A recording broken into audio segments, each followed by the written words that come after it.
नमस्कार, आप देख रहे हैं उज्जैन टीवी और मैं हूं आपके साथ खुशबू परमार। आइए नजर डालते हैं आज के प्रमुख समाचारों की ओर। 2 साल की प्रतीक्षा के बाद शहर को मिलेगा नवनिर्मित जिलाधीश कार्यालय। अक्टूबर माह में विधिवत होगा लोकार्पण। अंततः महिदपुर रोड थाने में एफआईआर हुई दर्ज। इस बाबत की कांग्रेस नेता दिनेश बोस जमा कराएंगे 30 करोड़ 29 लाख की राशि अवैध खनन के जुर्माने के रूप में। विश्व फोटोग्राफी दिवस पर फोटोग्राफर्स फाउंडेशन ने परिचर्चा पश्चात उच्च शिक्षा मंत्री को ज्ञापन सौंपा। शहर की एक डेयरी के खिलाफ मिली दूषित मिठाई की शिकायत पर की गई कार्रवाई। खाद्य विभाग ने लिए सैंपल। बस सिविल अस्पताल में सोनोग्राफी मशीन है मगर डॉक्टर नहीं, मरीज हो रहे परेशान। और अब समाचार विस्तार से। पुराने कोठी भवन में संचालित प्रशासनिक कार्यालय जल्द ही स्थानांतरित होंगे नए कलेक्टोरेट भवन में। सिंधिया घराने की शहर में उल्लेखनीय भवनों में कोठी पैलेस भी है, जिसमें स्वतंत्रता पूर्व से ही जिलाधीश कार्यालय एवं अन्य कार्यालय स्थित है। चूँकि ये सारे ऑफिस अत्यंत पुराने होकर जर्जर हो चुके हैं, अतः कोठी के समीप ही विगत 2 वर्षों से नए जिलाधीश कार्यालय का निर्माण चल रहा था, जो कि अब संपन्न हो चुका है। इससे संबंधित फर्नीचर कार्य का टेंडर भी जारी होने वाला है। इसके बाद अक्टूबर महीने में इस भवन का लोकार्पण किया जाएगा। यह जानकारी देते हुए पीडब्ल्यूडी के कार्यालय यंत्री वीरी शर्मा ने बताया। बारिश की वजह से क्या होता है, फिर मटेरियल की समस्या भी आई बीच में हम लोगों को। इसको थोड़ा मतलब टारगेट हमारा डिले हो गया। हमारा उद्देश्य था अगस्त में पूरा करने का, पर एक आध महीना वो आगे कैसे दिया। सितंबर तक एंड तक कर सकते हैं। सितंबर एंड मतलब फर्स्ट वीक में हम कभी भी 2 अक्टूबर कभी भी अच्छा मुहूर्त देख के, जब मौसम तो खुल जाएगा थोड़ा सा, तक अभी तो बारिश का भी है। अच्छा एक माननीय मुख्यमंत्री जी शायद उसका लोकार्पण करेंगे जी, तो गरिमा के हिसाब से वो तो खुला मौसम रहेगा, ठीक रहेगा वहाँ पे। खनिज आवंटन जमीन पर कई गुना अधिक खुदाई करने पर कांग्रेस नेता के खिलाफ 30 करोड़ 29 लाख राजस्व चोरी की एफआईआर दर्ज। महिदपुर रोड पुलिस ने कांग्रेस नेता दिनेश जैन बोस के खिलाफ 30 करोड़ रुपए का अवैध उत्खनन व राजस्व चोरी करने के मामले में केस दर्ज किया। जैन के खिलाफ शिकायत मिलने पर खनिज अधिकारी ने 29 मई 2014 को ग्राम बेपैया में जांच की थी। पता चला था कि जैन ने स्वीकृत पट्टे के अलावा अन्य स्थानों पर भी अवैध खनन किया है। इस पर उनके खिलाफ अनुविभागीय अधिकारी ने 19 फरवरी 2016 को 30 करोड़ रुपए का जुर्माना लगाया था। इस जुर्माने के खिलाफ जैन ने अपील की थी, मगर सभी अपील खारिज हो गई। इसके बाद भी राशि जमा नहीं कर पाने पर सहायक खनिज अधिकारी ने केस दर्ज करवाया। जैन ने हाईकोर्ट में अपील की थी। हाईकोर्ट ने पुनः सुनवाई के लिए कलेक्टर के पास मामला भेजा। इस बीच कलेक्टर ने भी 16 जून 2021 को पारित आदेश में जुर्माने की राशि कम नहीं की और 7 दिन में जुर्माने की राशि जमा करने का आदेश जारी किया। जैन ने बुधवार तक राशि जमा नहीं की। इस पर महिदपुर रोड थाने में धारा 379, 414 तथा अवैध उत्खनन अधिनियम 1957 की धारा 21 के तहत केस दर्ज किया गया। इस संबंध में जानकारी देते हुए पुलिस अधीक्षक सत्येंद्र कुमार शुक्ल ने बताया। थाना महिदपुर रोड पे एक माइनिंग ऑफिसर की तरफ से एक रिपोर्ट आई है, जिसमें माइनिंग से संबंधित किसी विषय जो में चोरी और उसके बाद जो दंड अधिरोपित किया गया है, उसमें कुछ अनियमितता को लेकर शिकायत की गई है। उस पर एक प्रकरण उनकी रिपोर्ट पर दर्ज किया गया है। क्या कितनी राशि है और ये पूरा इन्वेस्टिगेशन में चीज़ें तय होंगी। फिलहाल हमारे पास जो माइनिंग ऑफिसर की रिपोर्ट आई है, उस पर हमने जो माइनिंग एक्ट की धाराएं हैं और आईपीसी की कुछ धाराओं के अंतर्गत प्रकरण पंजीकृत किया है। गिरफ्त में है या फिर नहीं, जैसा मैंने आपको बताया कि ये प्रकरण काफ़ी पुराना है और इसका पूरा इन्वेस्टिगेशन होकर और फिर इन्वेस्टिगेशन के बाद ही क्या वस्तुस्थिति है वो स्पष्ट हो सकेगी। विश्व फोटोग्राफी दिवस पर ऑल इंडिया फोटोग्राफर फाउंडेशन ने परिचर्चा आयोजन कर उच्च शिक्षा मंत्री को ज्ञापन सौंपा। स्थानीय भागसीपुरा व्यायामशाला में आयोजित विश्व फोटोग्राफी दिवस पर कार्यक्रम में ऑल इंडिया फोटोग्राफर फाउंडेशन की स्थानीय शाखा के पदाधिकारियों का सम्मान किया गया। कार्यक्रम में प्रदेश अध्यक्ष आदेश पांचाल और जिला अध्यक्ष विनोद चौरसिया ने उपस्थित सदस्यों के समक्ष अपने विचार रखे। कार्यक्रम के दौरान उच्च शिक्षा मंत्री डॉक्टर मोहन यादव को ज्ञापन सौंपा गया। फोटोग्राफरों के लिए बैंक लोन की सब्सिडी की मांग है और मीडिया के लिए सुरक्षा और उनकी प्रेस फोटोग्राफरों के लिए सभी चीज़ों की सुविधाएं और लोन सब्सिडी, चिकित्सा बीमा योजना आदि ये योजना जो फोटोग्राफरों के लिए हित के लिए वो सब मांगे हमने ज्ञापन में आज प्रेषित किए हैं। और हम मध्य प्रदेश शासन से और प्रशासन से जिस प्रकार माटी कला बोर्ड है उसी प्रकार फोटोग्राफी कला बोर्ड की मांग कर रहे हैं, ताकि आने वाले विश्वविद्यालयों में जो पढ़ाई हो वो फोटोग्राफी और कैमरे से संबंधित भी हो, और नई नई टेक्निक मॉडलिंग फोटोग्राफी है, और जिस प्रकार की फोटोग्राफी आज के युग में होना है, और जो टेक्निकल युग है कैमरा का युग है आज का, तो उसी युग के कारण आज कॉलेजों में भी फोटोग्राफी पढ़ाई जाना चाहिए। प्राप्त शिकायत के आधार पर एक डेयरी से खाद्य पदार्थों के लिए गए सैंपल जांच रिपोर्ट के आधार पर की जाएगी कार्रवाई। त्योहारों के इन पहले खाद्य पदार्थों के दूषित होने की शिकायतें खाद्य विभाग को मिलती रहती हैं। ऐसी ही शिकायत जब फोन के मार्फत मिली कि रेवाचंद डेयरी एवं मिष्ठान भंडार से खरीदे गए लड्डू खाने के बाद क्रेता की तबीयत खराब हुई। इस शिकायत पर कार्रवाई करते हुए खाद्य विभाग के अमले ने उक्त प्रतिष्ठान से खाद्य सामग्री के सैंपल लिए और जांच के लिए भेजे गए। शेष कार्रवाई जांच रिपोर्ट आने के बाद की जाएगी। यह जानकारी देते हुए खाद्य निरीक्षक बसंत शर्मा ने बताया। जी, कल एक शिकायत प्राप्त हुई थी मोबाइल पर। एक रेवाचंद डेयरी एंड स्वीट्स है, वहाँ से किसी ने लड्डू वगैरह खरीदे थे और उनकी शिकायत थी कि वो ख़राब थे, उसको खा के उनको तबीयत ख़राब हुई थी। तो उसके आधार पर हमारी FSO की टीम वहाँ पर आज गई थी और सैम्पलिंग कार्रवाई की। तो क्या मिला सर मौके पर? सैंपल ले लिए हैं, सैंपल लेके राज्य खाद्य प्रयोगशाला जाँच हेतु भेज दिए गए हैं और जाँच रिपोर्ट के आधार पर उस पर आगामी कार्रवाई कर दी जाएगी। सिविल अस्पताल में सोनोग्राफी की सुविधा तो है मगर डॉक्टर नहीं, फलतः सोनोग्राफी करवाने के लिए भटक रहे लोग। शहर के सिविल अस्पताल में यूँ तो वे सारी सुविधाएं अनवरत मरीजों को प्राप्त होना चाहिए जो उनके लिए आवश्यक है, मगर यह स्वर्ग प्रायः धरती पर नहीं उतर पाता है। मसलन फिलहाल यहाँ सोनोग्राफी मशीन तो है मगर संबंधित डॉक्टर नहीं है। जिन डॉक्टर पलोड़ को इस हेतु नियुक्त किया गया वे अस्वस्थतावश अपनी ड्यूटी ज्वाइन नहीं कर पाए। उनके स्थान पर जिन दूसरे डॉक्टर को नियुक्त किया गया वे भी ड्यूटी ज्वाइन नहीं कर पाए। इस बारे में बता रहे हैं CS doctor PN Verma. Doctor Palod के वो हुए हैं ऑर्डर्स सोनोग्राफी के लिए। उनको कोई स्वास्थ्य तकलीफ़ थी, उनको पीठ में बैठने में दर्द हो रहा था, उनके स्पाइन में कोई प्रॉब्लम है, तो वो छुट्टी पे गए हैं। उनकी जगह डॉक्टर अनिल पलोड़ करके हैं, उनके ऑर्डर्स हो गए हैं, शायद आज या कल में वो ज्वाइन कर लेंगे सोनोग्राफी।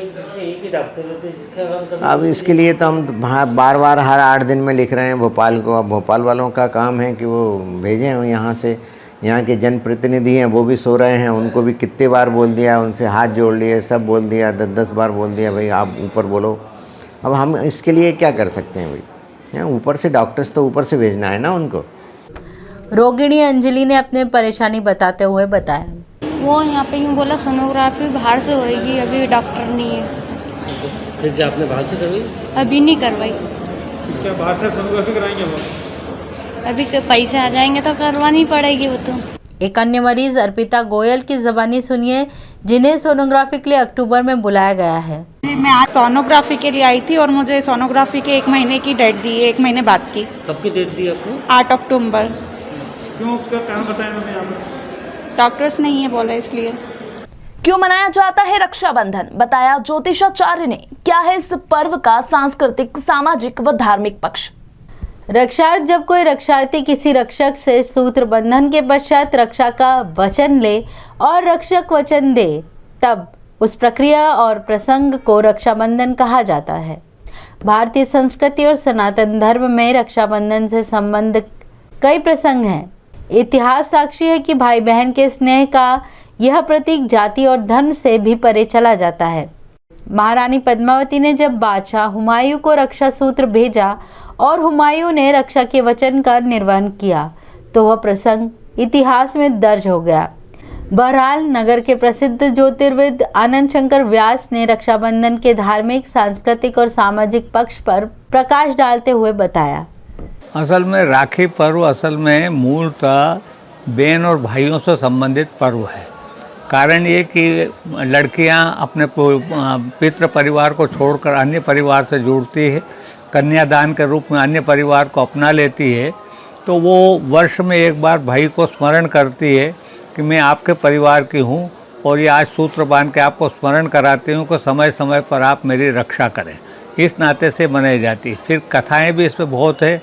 यम और यमुना की कथा है कि उन्होंने भी अपनी बहन ने भाई को राखी बांधी थी। ऐसा ही कृष्ण ने अपने क्या नाम द्रौपदी को भी संकट के समय बचाया था। वो भी उनकी भगवान कृष्ण को अपना भाई मानती थी और कृष्ण उनको बहन मानते थे, तो समय पर उन्होंने उनकी रक्षा की थी। तो इस प्रकार इस पर्व का महत्व है कि बहन भाई का पर्व है और भाई बहन की रक्षा की कामना, बहन जो भाई से रक्षा की कामना करती है। इस नाते से ये इस बार 22 तारीख रविवार को ये पर्व आ रहा है और संयोग से एक अच्छी बात है कि इस बार दिन भर भद्रा एक दिन पहले हो जाएगी। तो इस नाते से पूरे दिन का शुभ समय है, जब भी अच्छे समय देखकर रक्षाबंधन कर सकते हैं। असल में इस रोज़ उपाकर्म जनोई भी बदलते हैं ब्राह्मण लोग। तो जो ऋग्वेदी है उनका तो शनिवार के रोज़ ये हो जाएगा उपाकर्म और यजुर्वेदियों का रविवार के रोज़ उपाकर्म होगा। इस प्रकार से ये यज्ञोपवीत बदलने का क्रम और श्रवण की पूजन का विधान भी इस रोज़ होता है। रक्षाबंधन के लिए शहर में राखियों की दुकानें सज गई हैं। बच्चों के लिए सॉफ्ट लाइटिंग व कार्टून की राखियां बाजार में हैं। राखियों की कीमत 5 रुपये से लेकर 100 रुपये तक है। जब हमने राखी विक्रेता पवन ठाकुर, तृप्ति चौहान व राधे माली से बात की तो उन्होंने बताया, बाकी ये राखी हमारे पास जो हैं वैरायटियाँ हैं, वैरायटी में भी सारी वैरायटियाँ हैं। बाकी 1 रुपये से लेके 100 रुपये तक की राखी है। बाकी 2 साल से हमारे पास कुछ भी नहीं है। बच्चों के लिए लाइट वाली जो है, म्यूजिक वाली है और रबर वाली है, कीरिंग वाली है। इस बार कोरोना की वजह से थोड़ा सा मार्केट भी डाउन है और इतना मतलब पर्व का उत्साह नहीं लग रहा है। अभी तक तो वही पुराना ही चल रहा है। जीआरपी द्वारा पुलिस कर्मियों को दिया गया यात्रा के दौरान घटना होने पर चलित एफआईआर का प्रशिक्षण।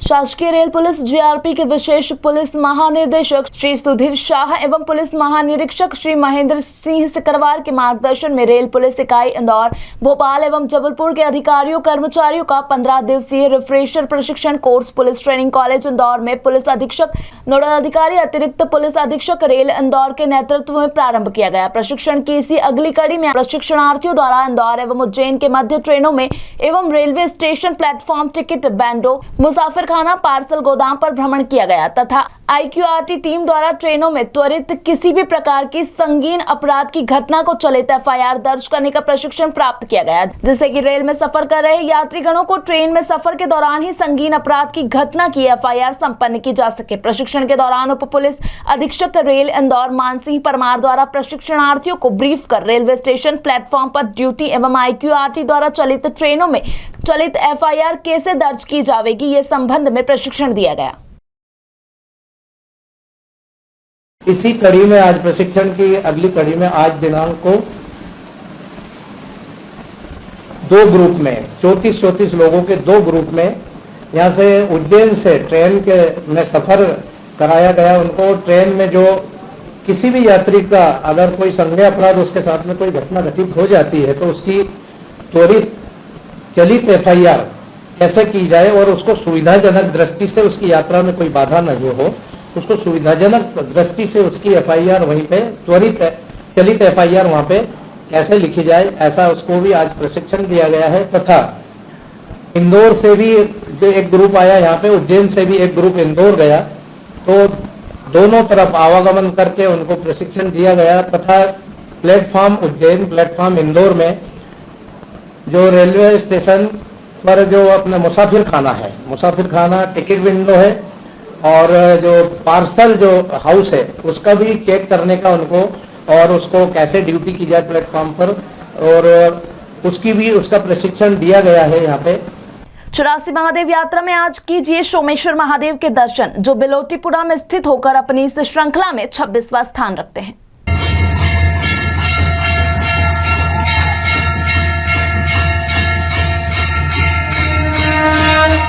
ब्रह्मा के मानस पुत्र हुए अत्रि और प्रजापति अत्रि के पुत्र हुए चंद्रमा।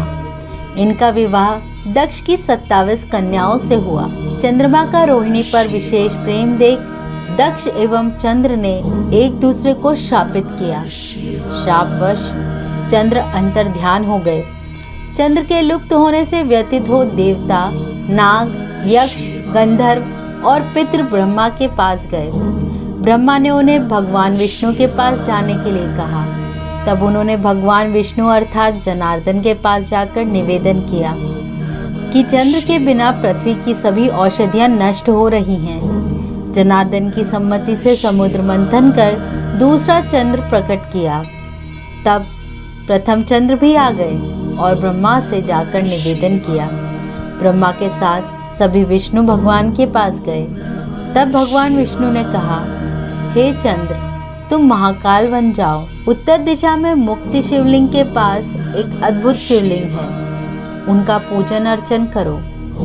ऐसा करने पर भगवान शिव प्रसन्न हुए और कहा, हे चंद्र, मैं तुम्हारी भक्ति से प्रसन्न हूँ, तुम मुझसे वर मांगो। तब चंद्र कहने लगे, हे भगवान, यदि आप प्रसन्न हैं तो मुझे मेरा पुराना वैभव मिल जाए। तब शिव ने चंद्रमा को इच्छित वरदान दिया। फलस्वरूप चंद्रमा सभी ब्राह्मणों का राजा हुआ। तभी से ये शिवलिंग सोमेश्वर के नाम से प्रसिद्ध हुआ।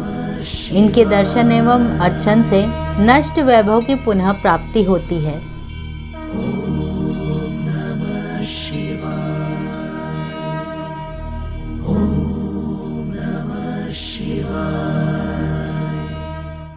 इसी के साथ आगे चलते हैं वेधशाला से प्राप्त मौसम के आंकड़ों की ओर।